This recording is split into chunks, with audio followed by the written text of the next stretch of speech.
Well, in the interest of time, knowing that we have a very full agenda with these school improvement plans, we'll go ahead and get started. I apologize for my delay. I was caught at the train. But we do have both Directors Taylor and Kruger that are excused from this evening's meeting, and Director Goff should be on the short one. And with that, we will go ahead and call to order this study session. And we'll kick it on over to two of you too. I will turn it over. Okay, thank you. Thank you. Well, this is not new for any of us, which is awesome. And this is just like that really unique opportunity that we have in Lakewood to get a close-up look at the school improvement plans. The goals remain the same. Goal one is about making sure all of our students feel belonging in our schools. Goal two is the system of supports that it is predictable and understood by all. And goal three is to individualize instructions to meet the needs of those students, particularly around underserved students. So those goals haven't changed, and what does change every year is the way that we approach that, and the individualistic nature of each building's way of approaching that based on what they're seeing in terms of data, in terms of student population, and so on. So this is just a great opportunity for us to have that more informal conversation. The six have been submitted to the board. We'll ask for approval later tonight. Everyone's had a chance to look through them, but it's your opportunity to share some of the behind the scenes things. So my experience is that we always run out of time, so we will get going right away. And this year we are going back to alphabetical order first name with Amanda Cote. So I'll read the question, and you'll go first. Describe some of the new activities in your SIP and what led your team to add those activities. As I was reviewing them tonight, I was thinking, I kind of narrowed it down to three. Kind of things that we'd maybe started and then we're kind of tweaking, or kind of some new things that we were taking over. One of them is our belonging survey. We've done it at the middle school for a couple of years now, and our TILT team has really kind of spearheaded that with ideas and questions and what to do and where we want to go with it. One of the changes we made this year is we did not make it anonymous for our students. And it was just something that we talked about here before. And so we just looked at the first kind of initial look at the data on Monday. And the team was really appreciative of that because we had a small portion of our students who identified no trusted adults, and they wanted to know. Like, that was the biggest reason for them. They wanted to know who those students were so they could really make sure. So we are going to take those names and take them to our next grade level team and really let the grade levels kind of look at the disaggregated data between each of them, because we were kind of looking and having conversations. Our three grade levels are very different with regards to academic needs, social needs, belonging needs. Interesting for us, it's our 8th graders who have more students who feel like they don't have a trusted adult. So they've been there the longest, makes us have some questions. Only 1 or 2 of them are new students to us, but it makes us want to do some work there. So that's kind of a new aspect to that we're doing. This year, we're kind of jumping into some new professional development that we're doing 6-12 between the middle school and the high school. And that's been a new exciting thing around MTSS, and we'll both talk about it a little bit later. And the third kind of new thing for us is that we had a new social studies teacher that we hired this year, and she's a fantastic addition with a lot of really great experience, especially around MTSS and interventions and standards-based grading. She's a wonderfully strong collaborator.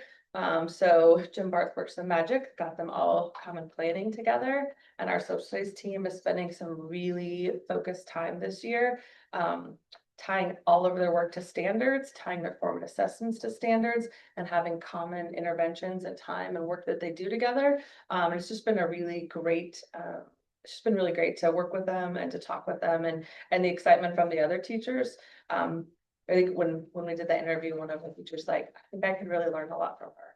And I was like, great, let's call her right now and hire her. And so it's been a really fantastic addition, and she's really helped the whole department. So the whole group of them is just kind of one example of a department that's taking that on. So we're excited about that. Thank you. Okay, I thought it was going to be Debbie for William, but So we have a couple, one of the things that's been really important for our school is our heritage and culture group. And this year, what we've, to expand on it, we're having fifth grade students read books to all the classrooms. And so there's 3-5 based and then K2 based. They go in and it's been pretty exceptional to watch the kids. They'll get the books ahead of time in practice. We're not at the point where the kids are asking questions, so then the kids do stay, but then the teachers facilitate questions. So each K2, 3 grade band will have questions, and we're expanding that to looking at purchasing read alouds per month, so that the teachers will then do read alouds based on the monthly theme as well. Another thing we're doing is we're moving, expanding our MTSS program and looking at, we have a progress monitoring group. And with that, we want to look at assessments and interventions, but do so through math, the lens of math, but also make it so it's integrated across all classrooms in a very similar way. Our MTSS is doing really well right now, but we want to make sure there's more fidelity. And the third thing is we have our PBIS team, and that's our counselor, our school psych, myself, and Bobby, and then our dean of students. And we just talk about students that are struggling behaviorally weekly. And what we're doing now is we're integrating into the classrooms. We're actually doing interviews with the teachers more consistently than we were doing before to make sure that the connection between what we're doing and what the teachers are doing, again, adding fidelity to what we're doing. Awesome. We have always had advisory at Lakewood High School. This year we moved to grade level advisories. And we did that because we noticed that there are specific needs that each grade level has. And we're able to kind of tailor our advisory lessons to those grade levels. So it's nice when our seniors can have a senior meeting, we talk about graduation, we talk about, you know, passing their classes, all the requirements, all the things, while ninth graders are working on note taking and study skills and learning how to look at cumulative and work on missing assignments, and credits actually mean something in high schools. You can't just pass the class and it's not doesn't mean anything. So that's been really nice. The staff and the students, I think the feedback we're getting verbally is just that it feels better, that we are really focused on the needs of the kids, and that some kids aren't taken out when there's a senior meeting, or some kids aren't taken out when juniors are having to do something. And our college and career fair this year worked really well with that, because our 10th graders were able to go see Snow Isle, and our 11th and 12th graders were working, like we're doing the college and career fair, and then the 9th graders were working on all of their study skills in their classroom. So it just felt really good. Kids were with their peers. So that was a new development this year. Also in the trying to increase parent engagement. The school started a parent advisory committee this year. That has been really nice, meeting once a month with have a pretty solid group of about 7 parents that come in. We have really open, honest conversations about what they're seeing, you know, in the school, what they hear from their kids. And it's just really a listening session for me, and then a discussion and sharing information. So that's been really nice. And then I would say that the other thing I wanted to talk about too is Amanda and I have worked together very closely over the last few years, making sure that our staff are hearing the same message and getting the same information, developed our co-teaching work together. But this year we're really focused on making sure that our teachers get the same professional development and trainings and hearing the same message, and then they can collaborate afterwards to talk, because we're getting their kids, and why not share strategies across the building. So that's been new. So I just have one question. Who participates in the parent advisory? Not parents, but it's just me. Okay. This year I invited my admin intern to join as just a listener to see kind of how it works, and it's brand new. I've tried different things over the years with parents. I've done coffee with the principal, I've done evening chats, and this year it's actually like I've got some traction, and parents are I think they're feeling heard. It's not a session where they just come and complain, but they truly have genuine questions like, how come we can't expand elective opportunities? Like, how come we don't have more electives in the high school? So it's a really nice conversation to be able to share. And I think they're like, wow, that actually makes a lot of sense. thank you. All right. related to goal 1 and belonging, we started clubs this year. And so we asked teachers first, kind of, what are you willing to lead, and had a variety of ideas. Then we surveyed students, what are you interested in?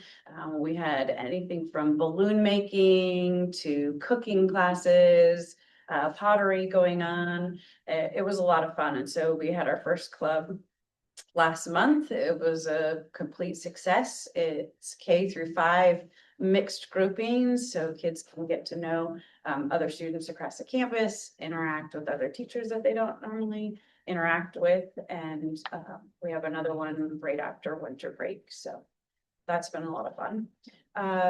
We've done a lot of work around literacy over the last few years, and so we have started to dip our toe into math.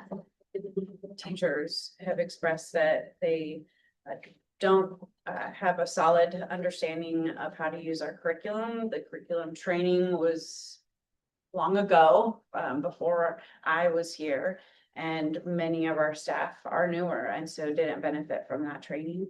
So we're trying to get smart about how we use our Bridges curriculum. At the same time, how do we really assist students in learning their math facts and being fluent with those facts? Because we know it's a huge indicator of success if they can have fluency with their math facts. Related to the third goal, we've our counselor has met with students. We have these rotating groups that come out of our grade level team meetings. They're focused on more relationship, friendship kinds of things, and a self-regulation group that she does. And so we've really focused in on that self-regulation group and how do we transfer the learning that she's doing with them to the classroom. And so she now, instead of kids repeating in a group when she has a session, they will have then go into an implementation phase where they are taking and setting a goal for themselves, and they have some tools that they have ready access to on their desk. And so teachers now are able to hold some accountability and do some supporting of students with the goals that they've identified that they want to strive for. So it's exciting. Right. When I think about what's new, it feels like they're evolution of the activities that we've been doing. You know, we kind of further refine or find a specific area to kind of focus on each year. So it doesn't feel like they're, you know, brand new things, but they're kind of updated or streamlined. And so one of those things we've had in our, under goal 1 of goal or activities around restorative practices, kind of learning and using that as a model for conversations, from individual conversations to small groups to like whole classroom. And some of the feedback from the teachers was, you know, we're still not sure if we're trained or if we know what we're doing or if we're using them effectively. And so as a building leadership team and as a staff, when we reflected last spring, we kind of broke it up into 2 different things. One is really focusing on problem solving, and one is really around community building. So we just broke those into 2 different activities, one around that problem solving and using the second step curriculum and having everybody kind of use that same language around problem solving. And then dedicated time each week in classrooms to community building. And it doesn't need to look like a community circle necessarily or a classroom meeting, but kind of whatever right now, whatever works for the classroom teachers. And we came up with some ideas so that they could do around that. So that's one new thing. And then in the third goal, well, this one was new. It was after I said that, it was around collaborating around benchmark criteria for the new report card. I'm just recognizing that we had developed kind of identified standards in each area and then a couple of the bullet points, and we wanted really grade level teams to focus on then how they were going, what they were going to focus on in terms of teaching and assessing and for reporting with the report cards.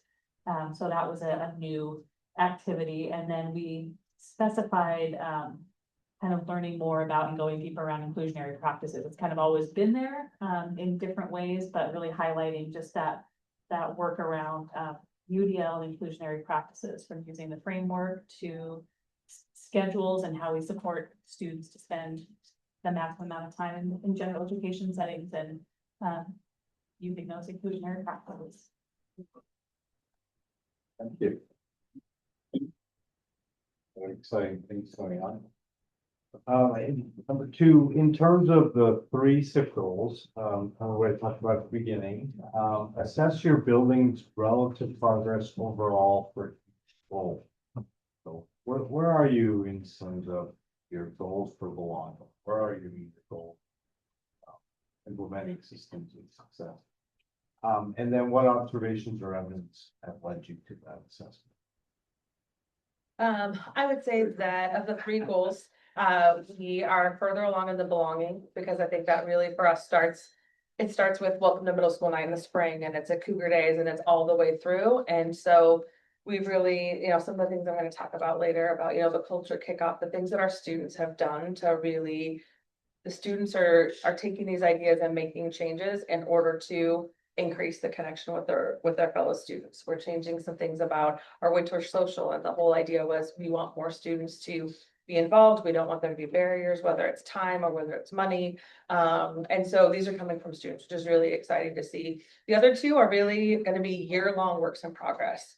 And in fact, the MTSS work that we've talked about is really kind of a 2-year plan. A lot of this year is learning, and then a lot of next year is having teachers open up their classrooms and doing almost modeling, right? If you're in the group that's really learning about classroom interventions, what we've asked is next year, hey, can I go into Jeanette's class and watch, what does that look like, right? Not that they're experts, not that anyone's perfect, but they're learning and they're trying some things out. And we really are trying to open those doors. So that's really going to be a longer process for us, is those two big systems right there. As I mentioned before, the work around, standards and the continual work about, formative assessment of those interventions, those are really going to be ongoing pieces through the entire year. So I would say as far as progress, we're further ahead in the first one, but there's pieces that we've implemented, but that's definitely where majority of our energy we've started already. Yeah, I can't remember just off the top of my head in terms of how are you kind of looking at those last two in terms of measurement? Like, Yeah. what are some of the things that'll, at the end of this year, say, hey, we did make the progress today? Absolutely. I think that one of the things we're looking at, especially is that one content level that I'm looking at, is that we're going to be looking at failure rates. We're going to be looking at grades.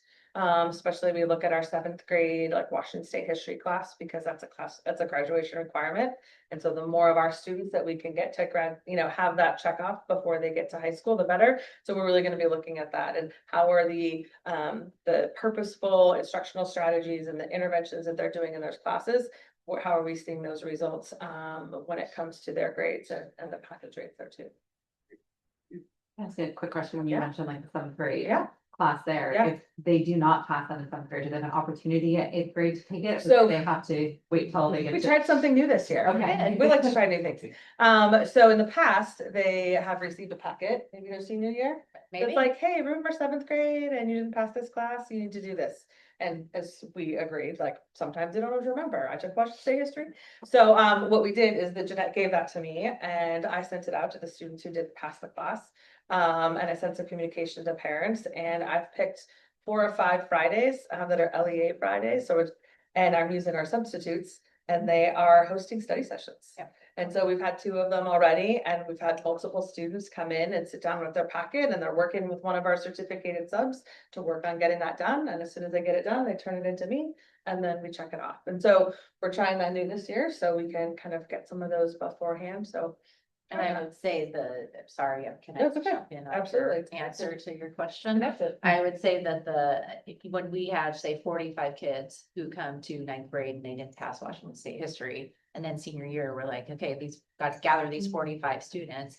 It's pulling them across the finish line, they don't remember. Right. And so when Amanda can take those 45 kids in Yeah. 8th grade the very next year, Time. dedicate time, here's the stuff. If we only end up with 5 kids, like how great is that going to be? And so Absolutely. why didn't we think about this earlier? That's a great, How yes. thrilled So busy we're thinking about other that, things, right? but, Yeah, so once Yeah. you start solving the other problems, you find other Yeah. problems. So we're trying that this year, and it was very exciting. The first one, like kids showed up, they're like, where's the Washington State history group? And I was like, oh gosh, that's today. I'm so excited that you, and a couple parents call, like, we got your information. Today's the day. We want to come in. So I think the timeliness of it is going to be, we're going to keep tweaking it.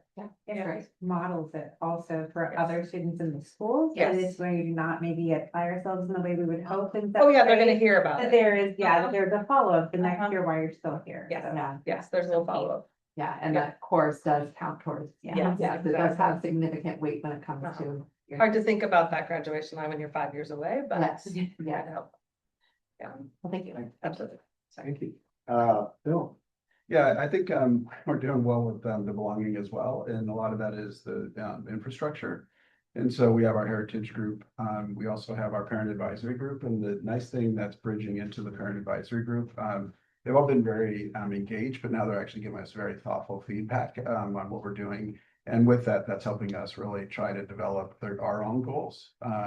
And then the student component, which is our ASB. ASB is only 3-5, so we're actually thinking about bringing back our student advisory group to have the K2 engaged as well. Because ASB primarily is probably 15 kids doing things really well, where we want to make it integrated into the whole school. And then our tilt team, we're using them a little differently this year. We're looking at equity with our tilt team. And one of the things is we have a really large changing demographic at English Crossing. I mean, Cooper Creek, as we are in the whole district. And one of the things is a lot of our staff doesn't recognize it when we show the data. And so just making them more informed. And so with that, we're actually trying to determine the best way to approach it. A lot of the research doesn't give you any canned information. And so we're doing most of it really well. But we're going to start looking at bias and to as a launching pad, and then integrate what we're learning there to develop our roadmap. So we're in that phase right now, but I'm really trying to roll up our sleeves and do good work around that. So with that, why I think we're doing a really good job is, the parents really are enjoying the kids at school, and the kids really enjoy being there. So there's that aspect of it, but also we have the structures to continue to build on what we're doing. The other two goals, kind of what we talked about, I already talked about, was the work that we're doing at FTSS. And continuing to refine that. And again, we have the structures with that, with the discipline and the behavior, and now the assessment, and then looking at, especially 3-5, what is the intervention curriculums that we're looking at to enhance the programming there. And I think one of the evidence is to show that we're progressing, not only our test scores or achievement scores are going up, but also our referrals for SST. They're reduced, but what's nice about it is the referrals that we are getting are done in a way that it shows that the tier 1 and tier 2 supports are actually working. So when they're providing the evidence is based on the interventions they've done, not just necessarily the data from, standalone testing. So that's been a real positive shift for us. It's great, Bill. For everyone, the change in terms of qualifying students for specific learning disability are coming next year, and they are all based on what Bill was talking about, is ensuring that we've provided a solid tier 1 instruction, that we are providing tier 2 and tier 3 interventions for our students. And it's built all on that, and so we expect that as we continue to implement these, our plans around MTSS and progress monitoring, that we'll have fewer students that fall to that category. And again, just being borne out by the state program to change the way those students are identified. So, with that.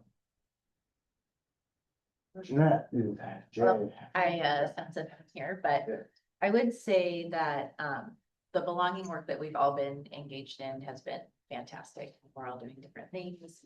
Our kids their voices are being elevated in the building. They are coming up with wonderful ideas. I don't think we're ever going to arrive at a spot where we say that we all fully belong, right? Because it's really a journey. It will only take one student that says they don't have a trusted adult, or they don't fit in somewhere in the building, for us not to have that 100%. So I feel like that is just something we're constantly going to be working on.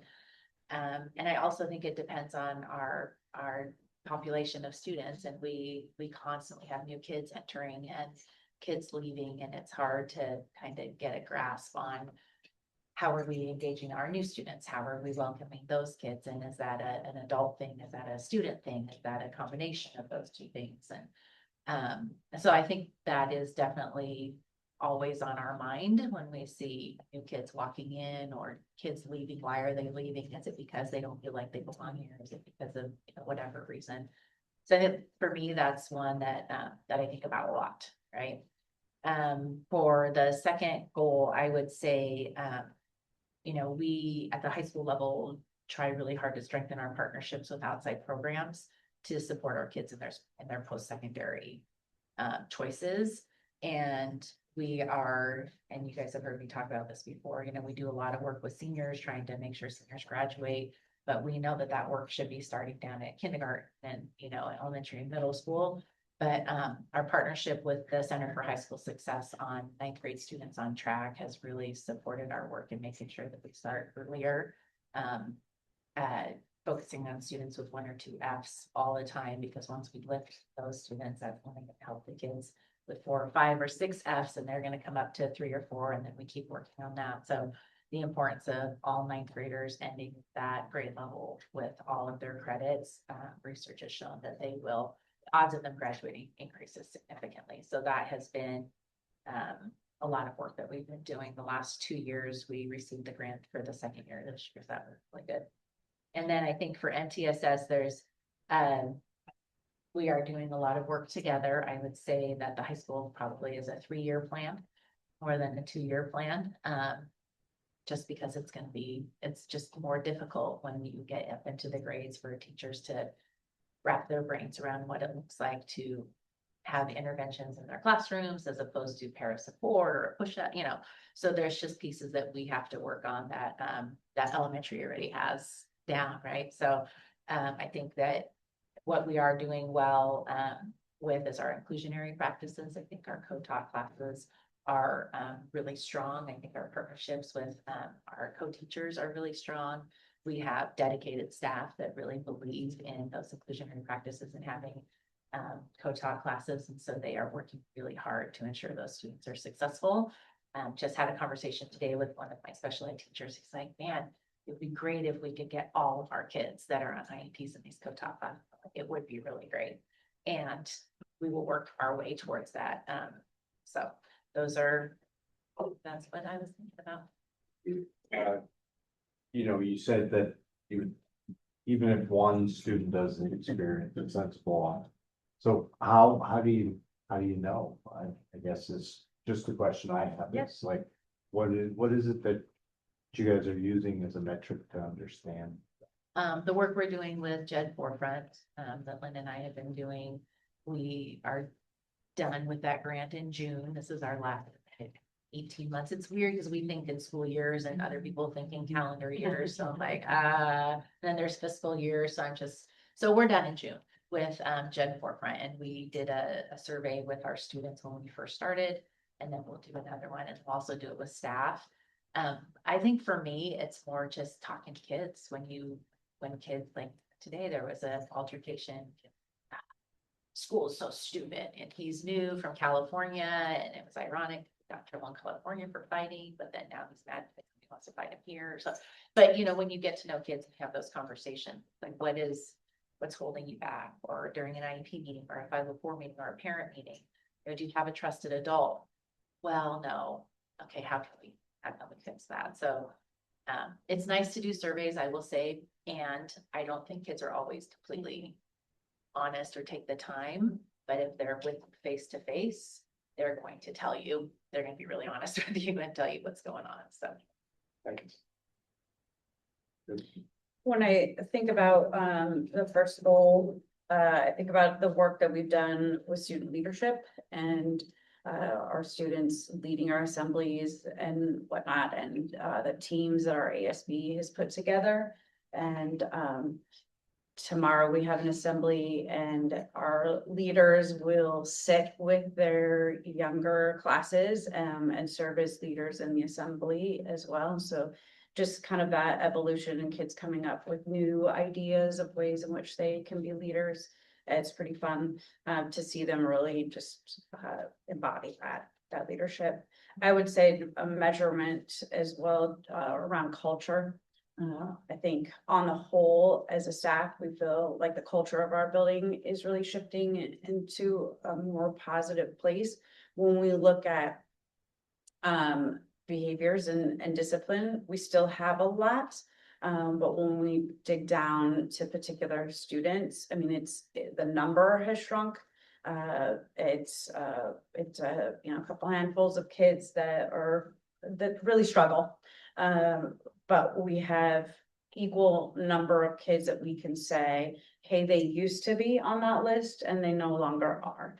And so that feels really good. We try to, you know, say, okay, at our staff meeting last week, we said, all right, you know, this one has struggled today, but we can name 5 others that used to do similar things that now do not, and we can do this with this one too. When I think about the second goal, it's really in all that literacy work we've done. I just see so much evidence of the learning that we've done together as a staff. And so as I observe in classrooms, whether it's just looking around the room at the charts, it tells a lot about the teaching that's going on. I will say that as I'm observing teachers, I am feeling more challenged because it's no longer some of the low level things I'm giving feedback on, because they put some structures and systems in place that are really supportive to kids.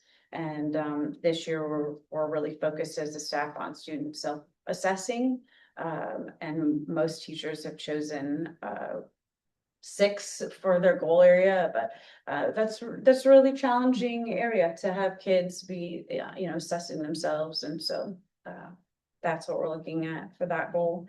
When I think about goal 3, I really think about the reading and writing assessments that our teachers have started to take on, and they're really owning them, where we'll say I drove that work at the beginning, and now they're coming in with their student growth goal pieces, and they've implemented the things that we're learning. And what's exciting this year is now our librarian is partnering up with teachers around what they're doing with reading and writing. And so right now, there's a lot of nonfiction units going on, I mean, idea and details.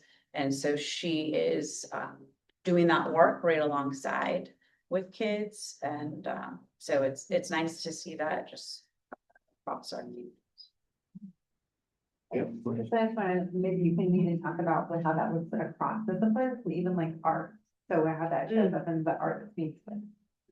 Yeah, I got to observe my art teacher last week in a lesson. And so again, when we're working on student self-assessment and the idea of a rubric, and we do kind of 1-star, 2-star, 3-star, good, better, best, because we want kids to feel like, okay, we can identify, but where, and I think she thought, oh, this is art, this is kind of, but in our lesson debrief, she implemented it. Every kid, as they turned in their piece of art, or rated where they were at and why, and she said, gosh, it was just after the fact, it was a duh. Of course, I'm gonna get a higher quality work out of kids when I'm really explicit about what is good, better, best, and most kids strive for best. And so then they just rose to the occasion. And even doing it in our developmental preschool classrooms, and finding ways where kids are self-assessing to say, okay, even if it's a drawing, do I have a head? Do I have a body? Do I have arms and legs? And kids being able to check off that they have done those things and feel pride in it. So yeah, it's pretty fun. Michelle. All right, well, when I think about assessing the first goal around belonging, I think last year, one of the measures we had in there was attendance. And like I put in a specific percentage or something, and while we did improve, we didn't hit that mark. And I was like, oh, we're not using that measure anymore. So it kind of goes up and down and up and down. And, you know, attendance isn't always a reflection of if kids are feeling and it's a welcoming, you know, school community. So we're still monitoring attendance, and I'd say one of those things in our school that we've been doing for a long time now is the all-in celebrations, and it really is still very exciting when kids get their certain star for the whole class being there, and so that's just like a part of the culture in every classroom. As a leadership team, we were trying to figure out what other ways to kind of assess, and we we talked about, and we haven't quite put it into practice yet, but we talked about doing you guys did last year, a couple years ago, a question a month or something for parents at different events, like with a QR code, just to check in and ask, you know, if they felt like they were welcomed and how they're feeling about coming to school for different things. So we're thinking about trying to do that a couple of times this year. I think that generally, we get a lot of feedback from visitors and subs and families that are new to our building and students that are new to our building, that it does feel, they do feel welcomed, they feel supported, they feel connected, they understand what's going on and how to ask for help and those kinds of things. So that feels, you know, kind of anecdotal, but that feels good and reinforcing around the belonging work that we're doing. I think in terms of MTSS, you know, that is really ongoing, and the staff in our school can have, there's still some lack of clarity around what is expected at grade level team meetings, what interventions, how we, you know, monitor progress. And so one of the new activities that we have this year identified is like a building level implementation team, because I just am not feeling good about trying to lead that work on my own and get into all those grade level team meetings and support everybody and doing all the things. And so we have a group of 4 that have met a couple of times, and we were just talking about how do we measure if we are being more effective in those grade level team meetings. And we've gotten a few SST referrals just recently. So we looked at those at our meeting this week, and you know that their teachers are documenting the interventions that they've tried and why they want to go to that next step and they need more support and those kinds of things. So that already feels positive, you know, in that direction, kind of clarifying the different stages and how you work through those supporting individual kiddos.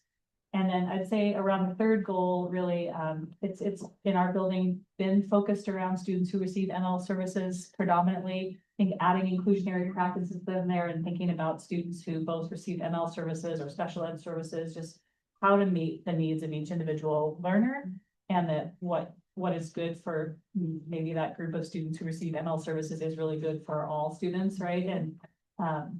And having that professional development from Melanie has been really helpful in determining that, or recognizing that the things we're doing, especially in primary grades around language and literacy, are good for all students. But then adding picture supports and those kinds of things, I think just getting smarter about that instruction and supporting kids has been helpful evidence. Just try. Right? Fine. Thank you.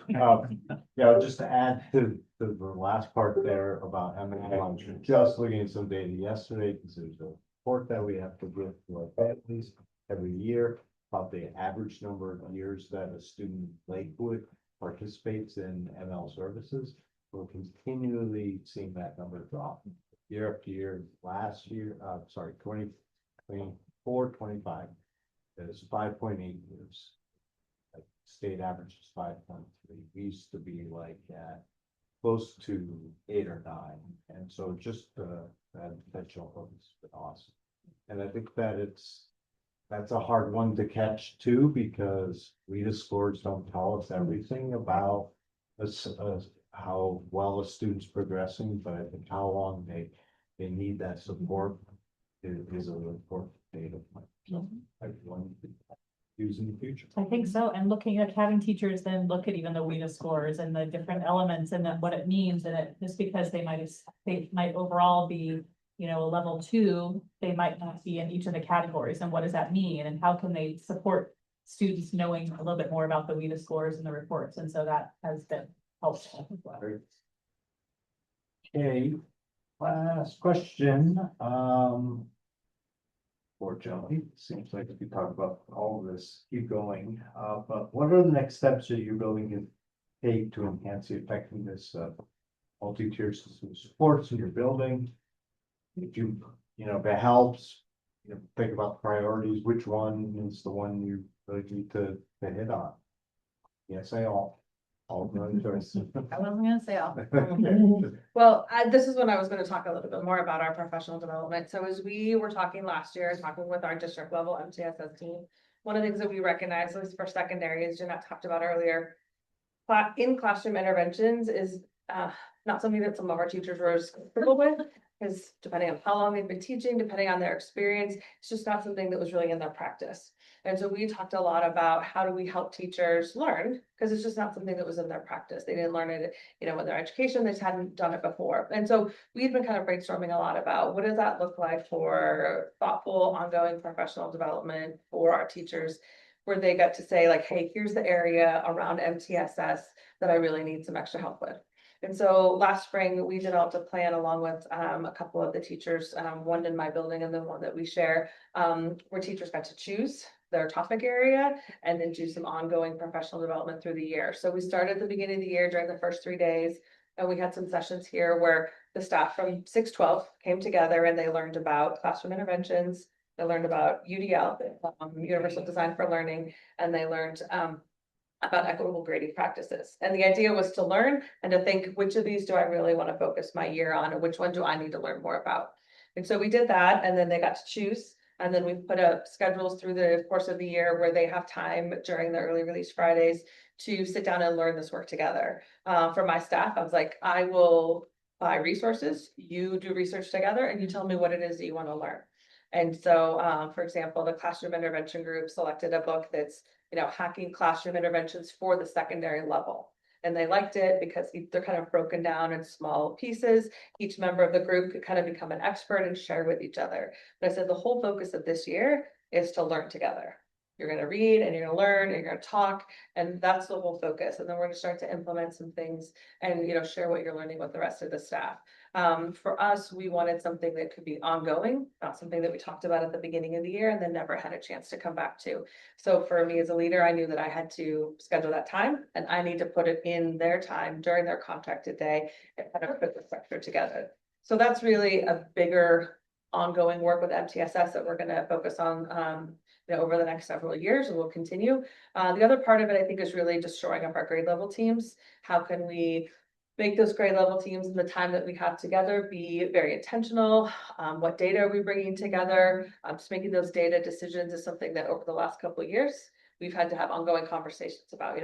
It's not, like, oh, Brian's kind of a pain in class and I need to do something about it. What are you going to tell me, right? Brian has not scored well on this test, or this is an area, this is the standard that he's working on. Here's the things I've done already. So it's bringing those really specifics to that group and really have that group be really a wraparound for students within that grade level. And so it's always improving. And every time we have a grade level team, we're really talking about, what else can we do that's better, and how can we have these conversations? So we have ongoing work for us to really fully realize, the possibilities of what MTSS could be within our building. Thank you.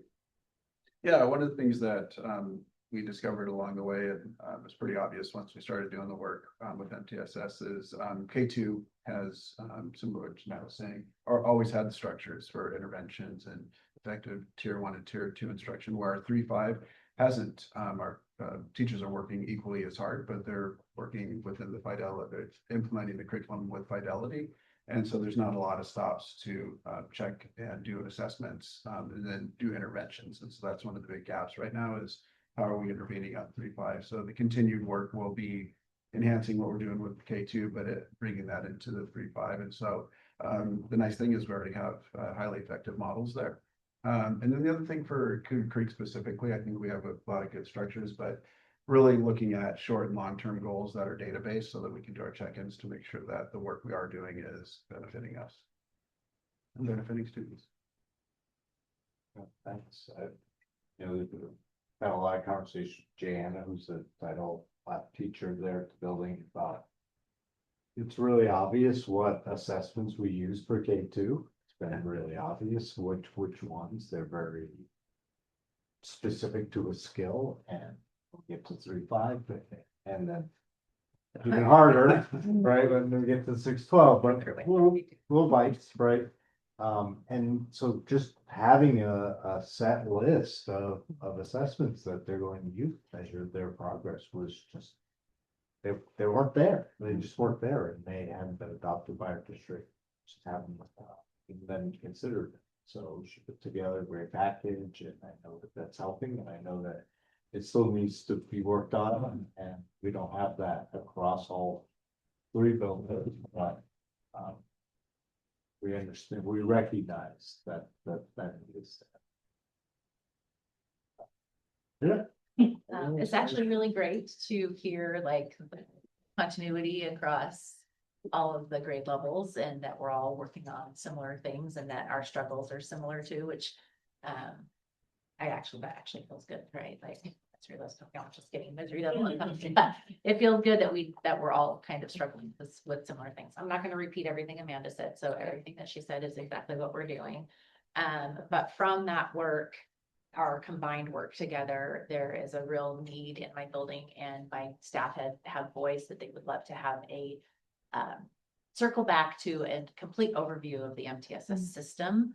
I think when we when we rolled out the MTSS work a few years ago, 3 years, I guess now, and we looked at kind of the 4 big components, we really grabbed onto the grade level team at the high school and we're doing a pretty decent job right now. I think they know what they're supposed to be doing. They know they're talking about students. They're trying to document interventions, all of the things.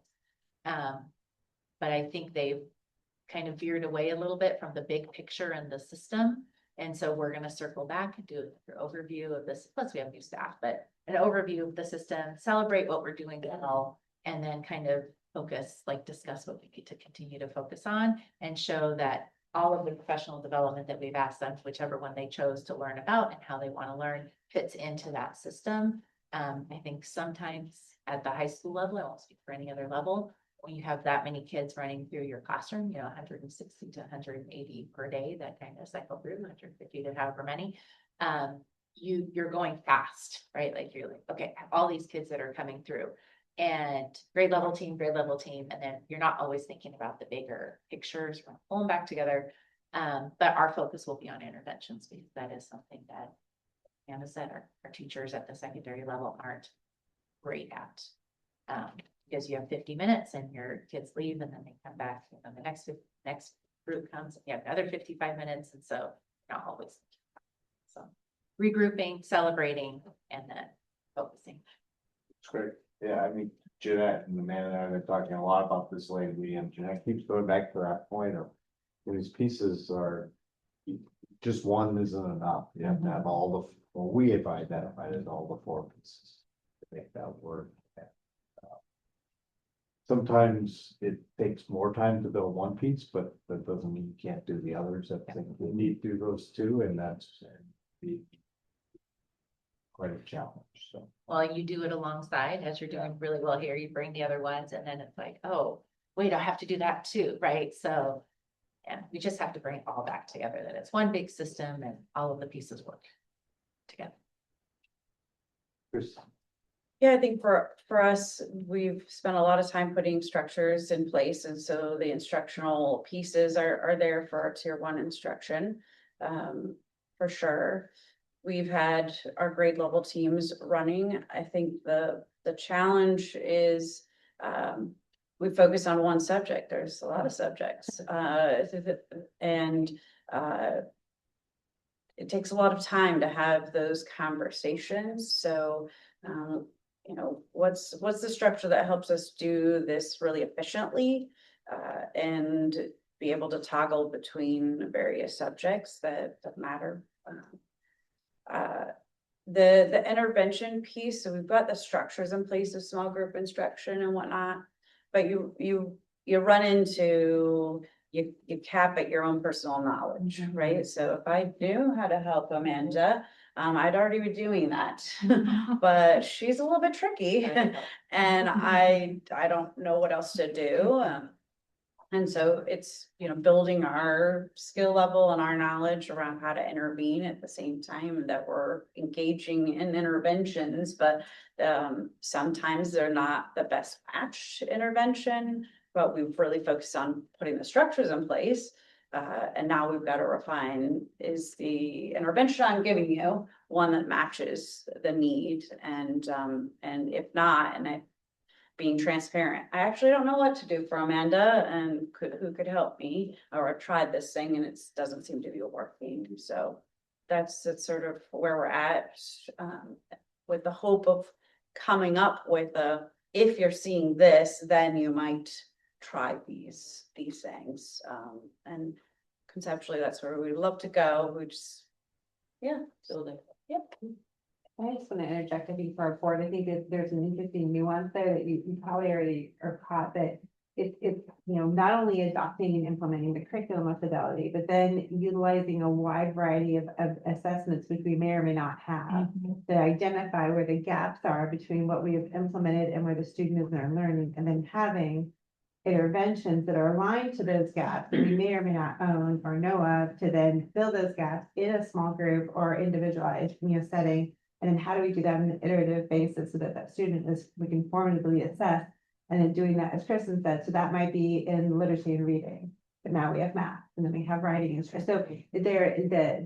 scope of the work that's going on is pretty broad. And so as we've been leaning in and everybody's been leading that work, I think it's exciting. And it's kind of that, and sometimes it is about going slow to go fast, right? And it's about, if we build it with consistency and clarity and fidelity, and we build the system that's meant to last, we are gonna actually run very, very fast. I think we are seeing it, and the results that Brian, I know, has already shared with you earlier this year about just the gains we are seeing in literacy at the elementary level. So I think we're building it, we're building on like, okay, this is going well, now we need to apply this to math. Now we need to, and so we're trying to, and at the same time, still going deeper in the areas of literacy and jumping to different grade levels, as Phil said too, right? So what we're really like K2 and maybe a building, how do I continue to expand?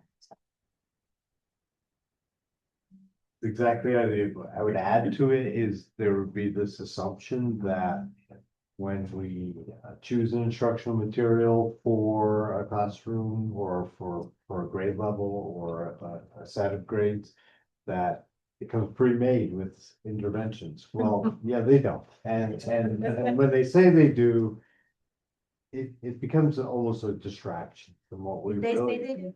They do. They'll say, for kids with, that are struggling with this, try these things, but they're very non-specific and they don't match the kid. Yeah, And they don't right. match the kid and a lot, a lot of thinking in K-12 system is still around curriculum driven solutions. And I personally don't believe that those are our solutions. But that's what's out there, and that's what sells, and because we're all working so hard, it's hard to sit down and think that I'm gonna identify these needs of the student, and then I'm gonna also be the one that has to identify the way to solve those needs of the student, and then this one is completely different, and they're all in my classroom, and they're just saying, I need 6 kids when you get to high school. It's too hard. So, but that is the only thing that seems to be working, is when we think about it that way. So we're good.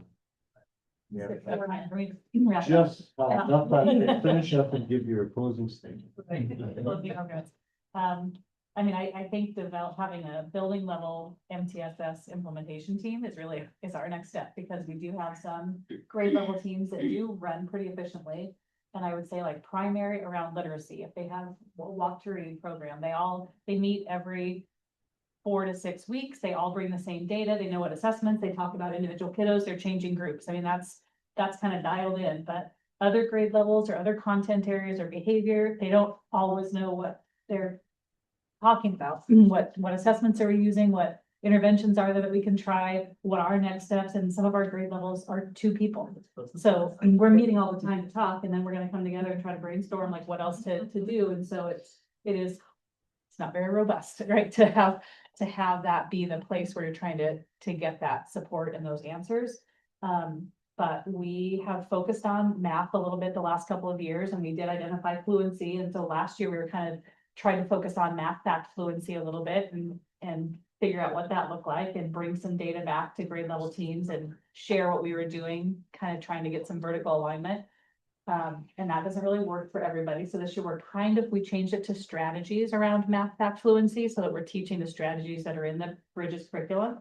And when we adopted the Bridges curriculum, it does come with an intervention curriculum set that you should be able to then, if we're not doing this and we're not just seeing this, then here's the assessment and here's what we're going to teach. But it is as complicated as the curriculum. And so when I met with 4th grade about 3 weeks ago, they both said, we haven't really even looked at that. So like, let's do it now. We know we have 20 minutes left of this meeting. We all got on our computers at Bridges. We're looking at, I can't remember what place value for 7 kids, like in each classroom. And we tried to like find where they would jump in and what they would do. But it takes a lot of, a lot of that to be able to get to that point to use it, but now they both have a plan and we'll get back together again in a few weeks and see how that's going, but, it's just a work in progress. It feels like layers of MTSS, right? That we kind of started with this big structure. We identified a couple of things and then there's still just so much work to do to keep moving forward on all levels, it feels like. We had our PD maybe last week, our counselor and our resource teacher shared interventions from Second Step that have a new intervention small group curriculum, and the Core Essentials has a new small group component. So resource has used that a little bit, and Marley's used some of the Second Step stuff in her group. So we just shared that with the whole staff. Here are some additional resources, and one teacher said, oh, I could use that like self-management lesson, for my whole class. Does it have to be tier 2? No, you can use it as a tier 1, like follow up after the, you can use it for the tier 1 issue, use it for everybody. It doesn't have to be 3 or 4 kids in your room. So I think just having access to or knowing kind of what we're gonna use for intervention to support individual kids has been one of the big pieces of our next layers going deeper. Thank you. Yeah. I know we don't have much time, but was there any questions? No questions. Thank you for sharing this and going through these. I know as mentioned earlier, some of the collaboration that we're seeing and some of the different things that we're experiencing across all the schools. And it's great to hear just some of the different ways in which we are starting to think about how we approach some of these processes. And I know it's a lot of work that goes into it. And I appreciate the building that's been done over the last few years to get us to this point and the continued vision as to where we need to continue to drive towards to students' needs. So thank you. It's very unique. I mean, I've been in I've applied 4 different districts and had school improvement plans that I've helped to write or talk about. And we used to have to change the goals every single year and the measurements. And it was just like, it was kind of like splatter paint, right? I don't know how else to describe it, but having the same 3 goals, K-12, that we then, identify our own activities and strategies around, I think allows for that ability for us to go a little bit deeper each year, a little bit something, or collaborate and continue to work on it. It's just been a really powerful structure, I think, in this district, so that, even when I'm talking about it with the staff, like it's not every year we're developing new things and then reviewing new things. We are like, remember, these are our 3 goals and here's what we did last year and here's what we need to kind of keep moving towards. So it's just been a really unique kind of, I think, positive. And that's where the staff buy-in is. I mean, staff knows that it used to be in a binder, just put it aside and they didn't really look at it again. And now they, they're so involved in it, like BLT, building leadership teams, and all of our staff give input. They know every year it's the same goals. It's like, oh, we did this last year, now we want to do this better. Or we didn't get to this last year, let's leave that in there. So they know it's not going away. They know it's something that's just like the work that we're doing. That was our starting point this year, is what do we want to continue? What do we want to stop? And what do we want to try that we haven't yet? And so that continuity and that through line is definitely there. I agree. I think, it is unique, it is powerful. Those are, really big words, I think, because with this district, it's such a, we're a small district. So we have the ability to connect in the way that you all are connecting. And not that we have it, but you guys are doing it. And that is huge, the connection that we see, the growth that we see in that connection is, especially I think maybe for me over the years, it's just phenomenal. And I just get awe every time I'm so glad I made it. Thank you. Thank you all. This meeting is adjourned. Our next meeting will begin in about 2 seconds. now.